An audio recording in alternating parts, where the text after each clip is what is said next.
दोस्तों, आज की कहानी है भटकती आत्मा का बदला। घने जंगलों के किनारे बसा एक शांत और खूबसूरत गांव था। दिन में यह गांव बिल्कुल साधारण दिखता, लेकिन रात होते ही लोगों के दिलों में डर समा जाता। कहा जाता था कि इस गांव के पास वांगल में एक आत्मा का साया है, जो रात में निकलती और राहगीरों को मौत के घाट उतार देती। गांव वालों ने जंगल की ओर जाना ही बंद कर दिया था। एक रात गांव का एक युवक रघु अपनी प्रेमिका कविता से मिलने जंगल की ओर निकल पड़ा। लोगों ने उसे मना किया, लेकिन प्यार के आगे उसे किसी की परवाह नहीं थी। अंधेरे में वह धीरे धीरे चलता हुआ झाड़ियों के पास पहुंचा। अचानक उसे लगा कि कोई उसके पीछे चल रहा है।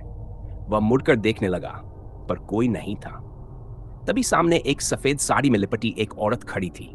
उसका चेहरा घूंघट में छिपा हुआ था। रघु ने सोचा कि शायद कोई राह भटक गई होगी।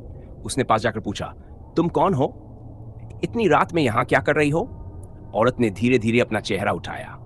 रघु की रूह कांप उठी। उसकी आंखों से खून टपक रहा था और चेहरा बिल्कुल सड़ा गला था। उसके मुंह से निकला, तुमने मेरी जमीन छीनी थी, अब मैं तुम्हारी जान लूंगी। रघु की चीखें पूरे जंगल में गूंज उठी, लेकिन गांव में किसी ने आवाज नहीं सुनी। अगली सुबह रघु की लाश गांव के कुएं में तैरती मिली। उसका चेहरा डर के मारे भयानक रूप में अकड़ा हुआ था। रघु की मौत के बाद गांवों में अजीब अजीब घटनाएं होने लगी। रात में लोगों को किसी के चलने की आवाज सुनाई देती। घरों के दरवाजे खुद ब खुद खुल जाते। बच्चों के खिलौने अचानक हवा में उड़ने लगते। गांव का पुजारी पंडित सोमेश इन सब घटनाओं को आत्मा प्रकोप मानता था। पंडित ने गांव वालों को एक रात मंदिर में एकत्र किया और कहा, यह आत्मा उसी महिला की है जिसे इस गांव के जमींदार ने जमीन हड़पने के लिए जलाकर मार दिया था। अब वह बदला लेने आई है। लोग घबरा गए। कोई उपाय नहीं सूझ रहा था। काली रात का कहर। एक रात गांव के 3 युवक विनय, दीपक और सुरेश आत्मा को पकड़ने का साहस कर बैठे। वे हाथों में मशाल लेकर जंगल की ओर बढ़ गए। रास्ते में उन्हें चारों ओर अजीब आवाजें सुनाई देने लगी, मानो कोई औरत जोर जोर से रो रही हो। अचानक उनके सामने वही सफेद साड़ी वाली औरत आ गई।